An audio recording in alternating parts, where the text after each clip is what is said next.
Is the town of historic Dorchester haunted? Do the citizens who used to walk these streets and were chased away by the British Army in the Revolutionary War still here? Is the fort still guarded by its last commander, Francis Marion? This is Robin on the Road, your travel concierge. Join me for a tour of historic Dorchester, South Carolina. Pack your bags. Let's go.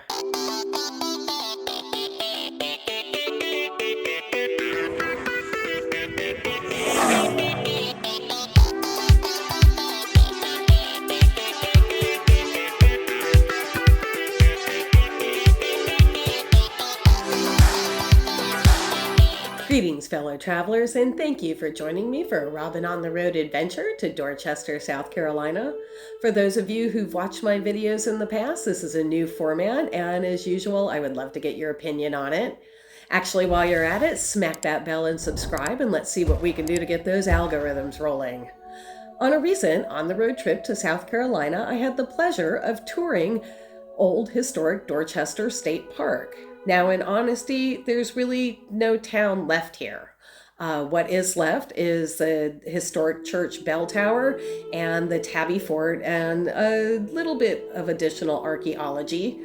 The town was originally began in 1697, and it was a very prosperous town. It sits about 15 miles west of the city of Charleston, and its settlers become great traders along the Ashley River as well as with the indigenous population. The town did quite well, as they can tell from the historic or the archaeological digs they are doing for history. The town was set up in a grid pattern, and fortunately there is quite a bit of historic data, and they're pretty sure they know who lived where, and they know how the town was set up, where the market square was. The people who settled this area came from Dorchester, Massachusetts. They were Puritans who did not want to be part of the Anglican Church of England. So they will resettle here from Massachusetts. That must have been quite a shock. From the cold Northeast down to the wilds and swampland of South Carolina. But even though they come here to be able to practice their Protestantism, and they do at the church down the road, the British government and the Anglican Church can't let that happen, and so they will construct St. George's Anglican Church in the town in 1719, a church that most of the people of the town will not go to. However, they will be taxed in order to keep up the upkeep of the church. So you are now a citizen of a relatively prosperous community, and you are stuck with this church that you don't attend and that you don't want, and you definitely don't want to pay for. The town was made up of a lot of merchants, and it was anywhere from about 40 to 65% slave. They could have been indigenous slaves, but most likely they were African slaves. The people did trade with the indigenous population for deer hides, which will be quite the commodity. And the town will continue to go on until the Revolutionary War. When the British attack the town in 1780, they will chase out the remainder of the residents, and they will hold the town and fort until 1781, when it's retaken by the American Army under General Nathaniel Greene. Now, even though it's the Revolutionary War and the British Army coming here that chase out the last few people in the town was already starting to die off a little bit. If you know anything about living in the South, then you know that mosquitoes and waterborne and mosquito-borne diseases are very common. And the people at this time thought that they were living in what was called a miasma, or bad air. But really what it was the mosquitoes, and also using your water sources, both a drinking supply and a supply to, dump your waste. So because of this, disease ran rampant. And so even though the town still existed when the British Army came, a lot of the citizens had already moved on to the town of Summerville. Now, after the Revolutionary War, they will return and they will begin the process of disassembling their town. The British Army had burned the church they built, And they had also desecrated the cemetery.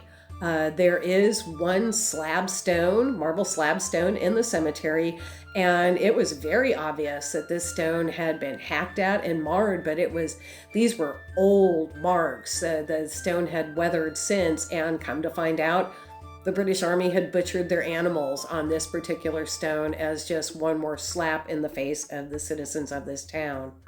But after the war, they return and they begin to dismantle it because they need the building materials, which they're going to cart to the town of Summerville. Summerville sits a little bit higher than Dorchester did. It's not down in the swamplands.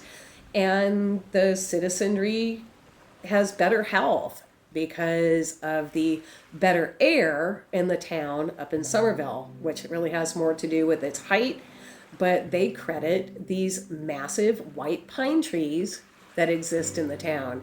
In fact, Summerville and the area falls in love with their pine trees, so much so that there's a photograph in the museum of the street. There's actual cars on the street of Summerville at that time, and they've left the pine trees up, even down the middle of the road. They painted them white so you could avoid them in your car, but they didn't want to take them down. Unfortunately for the residents and the pine trees, the railroad isn't as dedicated to those poor pine trees. Archaeology is conducted here during the summer, and you can tell by the marks. They note where they have conducted their archaeology, and they also let you know on their website where they're going to do archaeology next. And because there are written documents on this town, they know whose home or store is going to have archaeology conducted on it. So if you have the opportunity to come to this area during the summer, stop in and see them pull history out of the ground. I've always been someone who thought that Europe was so amazing because of all their long history. But this is an opportunity here in America for you to go see some history that's almost 400 years old.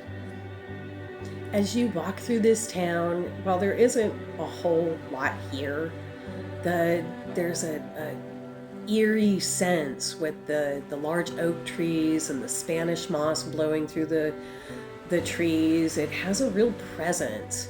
And as you come around, and especially as you go in and under the burned out bell tower, or walk through the cemetery and read some of the headstones, there is a brochure that's online, and there was one offered there also that tells you, will tell you what the headstones say, because they are worn away quite a bit.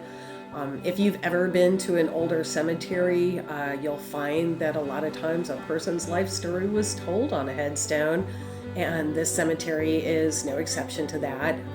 Grave number 8 tells the tale of a woman and when she came from England and where she lived and what an upstanding citizen she was and how she lived to be in her 80s. Good on her, and died in the 1800s. So there's a lot of history here, but beyond that, this is a really beautiful park, and we enjoyed walking up around the bell tower as well as the market square. And then as you get down closer to the Ashley River, they've put up the street signs so that way you're aware of what roads you're walking along. You can still see the foundations of some of the businesses and homes that sat along the wharf. And if you happen to be there at low tide, the Ashley River, when it pulls back, you can see some of the pylons for the old piers and docks that were here. Now, it's a little bit hard when you look at the river nowadays and it's in a lot more of its natural state.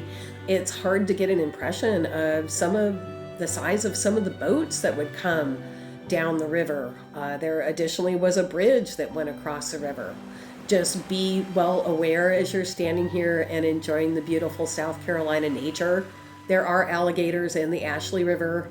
They do like to be close to shore, and you want to have your wits about you. Don't get too distracted, because they can pop out of the water and haul you in. So there's signage up, so watch your kids and your pets while you're here.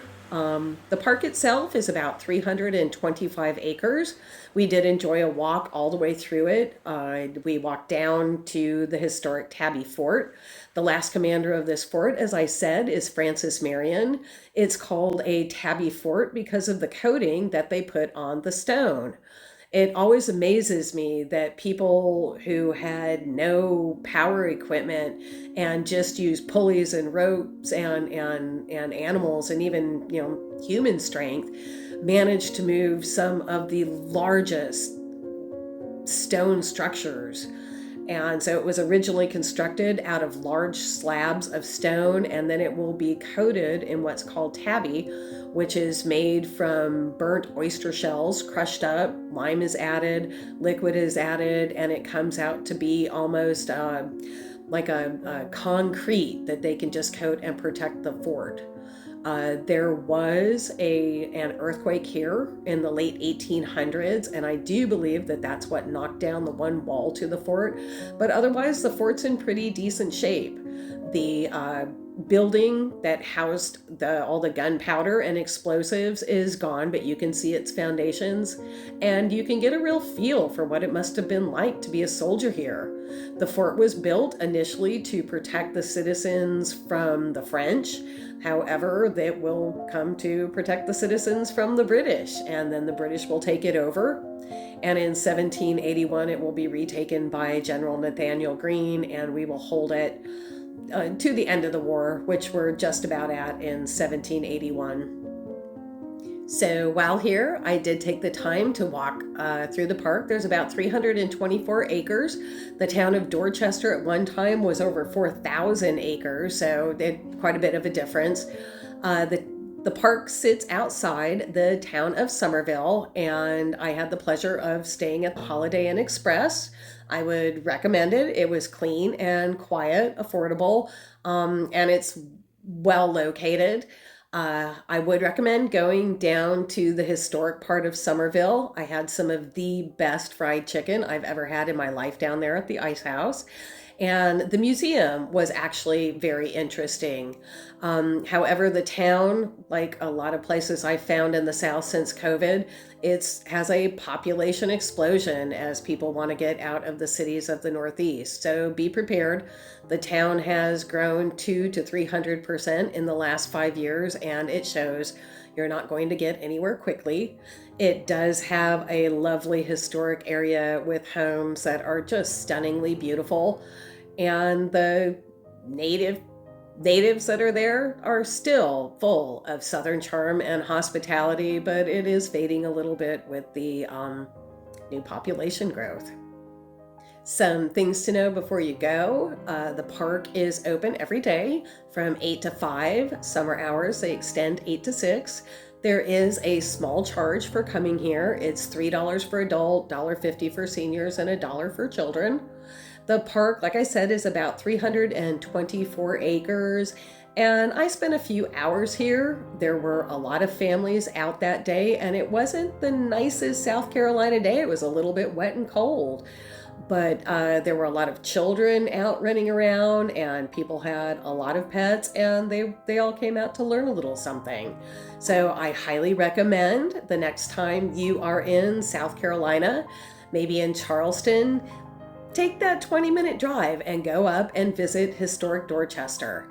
It's a place that, even though there isn't much out here, it really has a presence. I learned a lot, and it's something that has stuck with me. And I'm looking forward to going back again and maybe getting to go to the remnants of the church, as well as some graves that are, I love my graveyards. What can I say? Kind of ghoulish. Lastly, I would like to thank you, fellow traveler, for joining me on another Robin on the Road adventure. And I actually have a question for you this time to find out if you have adventured somewhere I'm going this summer. So I am headed off to Niagara Falls this summer. I have never been there before. If you have, please share your thoughts and feelings on where I should go, what I should see. If you have any restaurant recommendations, if you have any recommendations of things to see outside of the Niagara Falls area, I would really love to hear about it. any questions or comments about my video, but check out my latest video. And I realize Christmas is over, but do me the big favor and watch my Dominion Garden of Lights, my latest Louis Gintner. It was absolutely beautiful out there that night. So if you get a chance, check out my video. So until next time, this is Robin on the Road, your travel concierge, and I hope to see you out there on a road of your own. Until then, safe travels.